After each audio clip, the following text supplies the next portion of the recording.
In today's video, I'll be giving a beginner's guide on how to use your flash for outdoor portrait photography.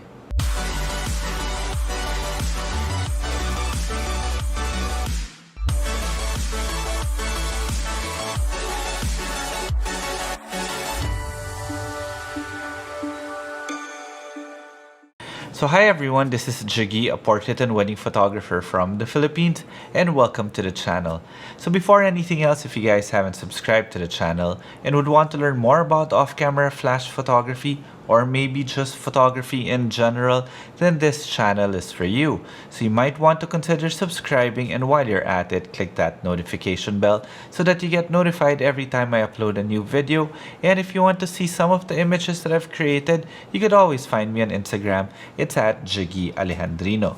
This video is actually, well, technically like a part 2 of a video that I recently just published. That video was really about ending the debate between natural light photographers and flash photographers, if there was really any difference to it. Now, if you guys want to see that video, I'll put a link in the description below. So in that video, what I basically did is I showed how natural light looks like and how flash photography can actually change the scene, but not in the way that you would normally see, like underexposing then popping a flash. What I tried to show was natural light and flash are one and the same because it's all about light. In other words, if you don't have really beautiful light, then you use your flash to create that beautiful light. It's not just underexposing a scene and popping a flash as what you guys would probably see in a lot of flash photographers or a lot of images of flash photographers. Now, those people that actually watched that video asked me in more detail to explain in more detail how I actually shot those images, which I didn't explain during that video. So that's why I have this video now. So I am once again taking you behind the scenes during one of my actual engagement shoots to show you how I manipulated light with my flash and ambient light to create that different approach to outdoor flash photography. So here goes.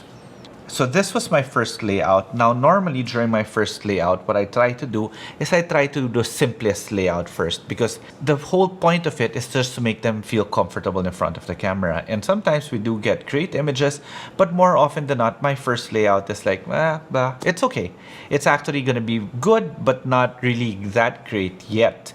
So what I did here was, you can see that I had my ambient light set already, and the ambient light that we had during that time was really just very flat light, but with flat light you always had soft light. By the way, the camera that I used here was my Sony A7. Well, actually, I'll show you all the camera settings also afterwards, so I don't really need to talk about the gear that I used. So where was I? So the light that I used, the light that was in existence in the scene during that time, was really we were shooting in a very cloudy day, therefore giving us very flat but soft light, which is basically what my assistant photographer shot with this particular image. However, for me personally, an image should always have highlights and shadows, or at the very least highlights or shadows. So what I did, you could see here, I had my flash right here, and I popped the flash to create the highlights here. Now, what were my settings? I shot this one with my Sony A7 IV with a 50mm 1.2 GM at 1/250 f2 ISO 100. Now, I was at 1/250 because I wanted to stay within my flash sync speed. And as I said earlier, it was a cloudy day, so we didn't really have to control the light too much, meaning we didn't really need to overpower the light too much or make my flash really strong. The flash that I used here is my Phottix Indra 500 with a Raja Deep 60 octa-bank. Okay, so next. You can see here now, we put them in underneath the tree. Now, having them underneath the tree would really put them in even more shade. And by doing that, we are creating a blank canvas. In other words, I am using the light that's in existence in that scene as my overall general light. I'm not expecting any contrast or anything from that light except to create that beautiful fill light.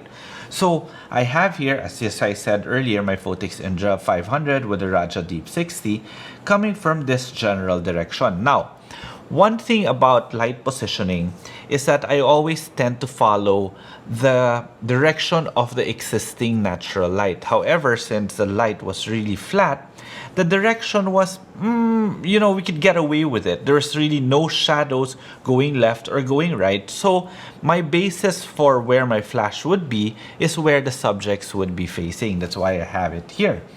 So this was a shot without the flash, and this is how it looked like the moment I popped the flash. You can see the difference right there.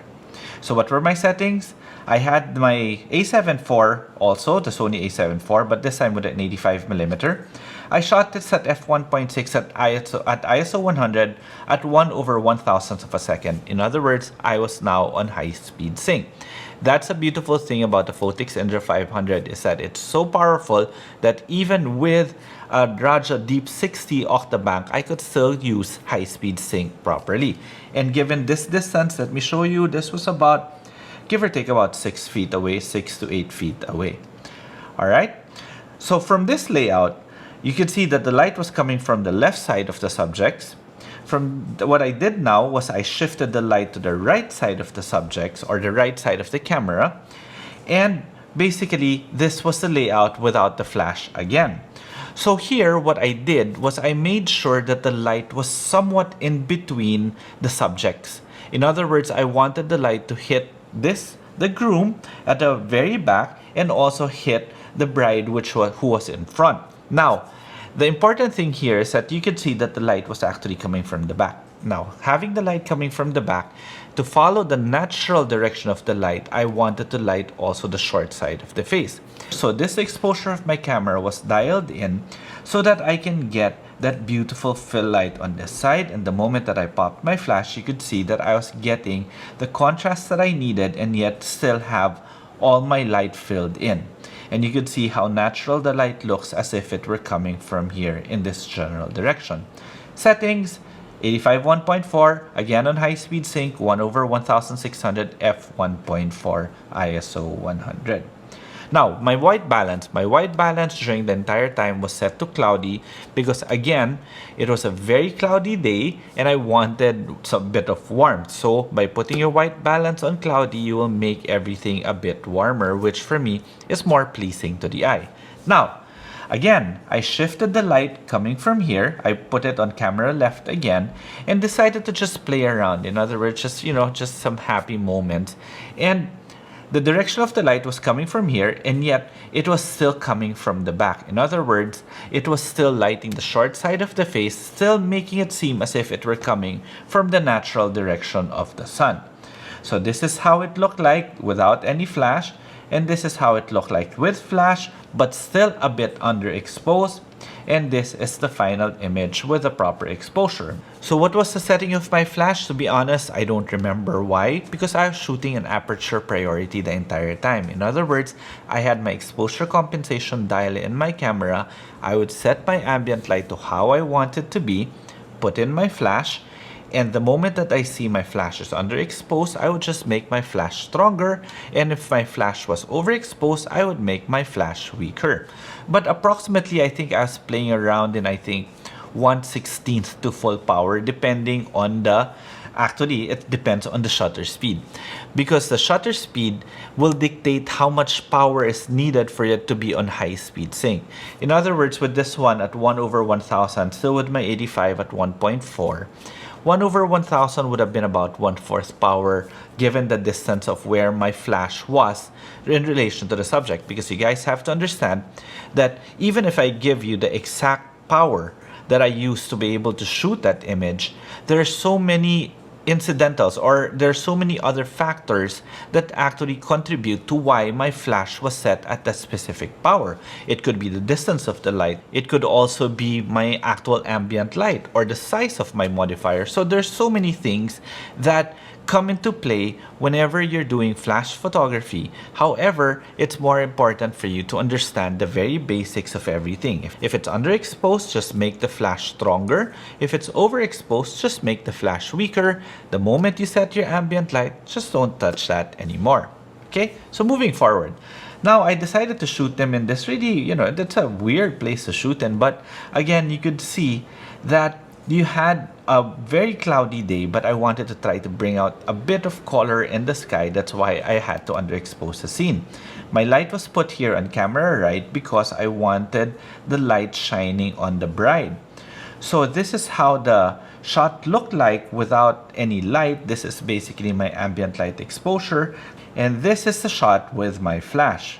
I wanted the flash to spill the light going here so that it gives them like a circle of light focused on them.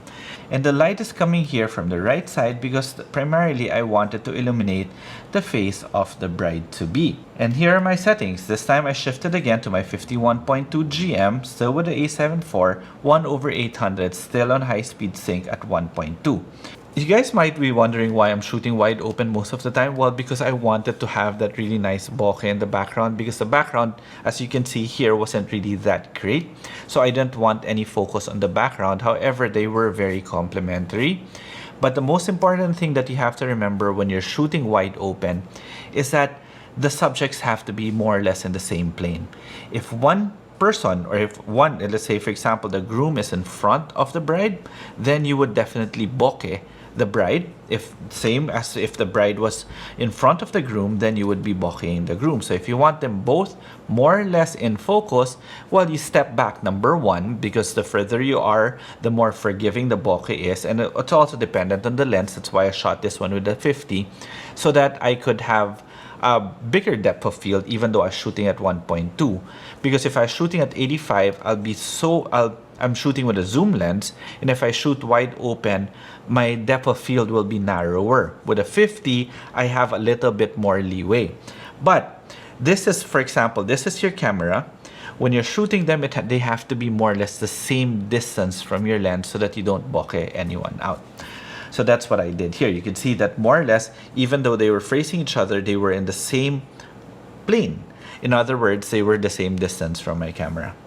So what I did now was I transferred the light again on the left side of my camera because I wanted them facing the left side of the camera because of the post dictated where the light would be. So still with the same lens, this is how it turned out after I popped the flash. And what was my setting? 1/640 f1.2. So in the final layout, unfortunately, I don't have a BTS of when I had them in here framed by the bamboos. But I'll explain anyway. What I did was I put this light somewhere here in this area to mimic the beautiful natural light that's coming from this direction. And this was a shot without any flash. And this was a shot with flash. See how natural it looks. And this was shot at 1/100, ISO 125, f1.4, 85, because I wanted a bit of compression. So there you have it. This is my beginner's guide. I know it doesn't seem like a real beginner's guide to outdoor flash photography. However, it is really very simple. From all the images that I showed you, the most important thing is that you understand that it doesn't necessarily mean just because you're shooting with flash, you have to underexpose everything. You could use your flash as a complementary light to your existing ambient light, in which case I shot in a very cloudy day, and more often than not, I used my light complementary with the existing ambient light. You could see the techniques were very simple. All I did was set my ambient light to how I want it to be or how I wanted to use it, in which case more often than not it was used as fill light. And then I had my flash just to balance out the light coming from, or balance out the existing ambient light to give me the three-dimensional look that I was looking for. Now, if you have any questions, feel free to leave them in the comment section below. And I hope you guys enjoyed this video. And if you did, please do like this video, subscribe to the channel, and while you're at it, click that notification bell so that you get notified every time I upload a new video. And if you want to see more of my images, you could always find me on Instagram. It's at Jiggie Alejandrino. Okay, till the next video.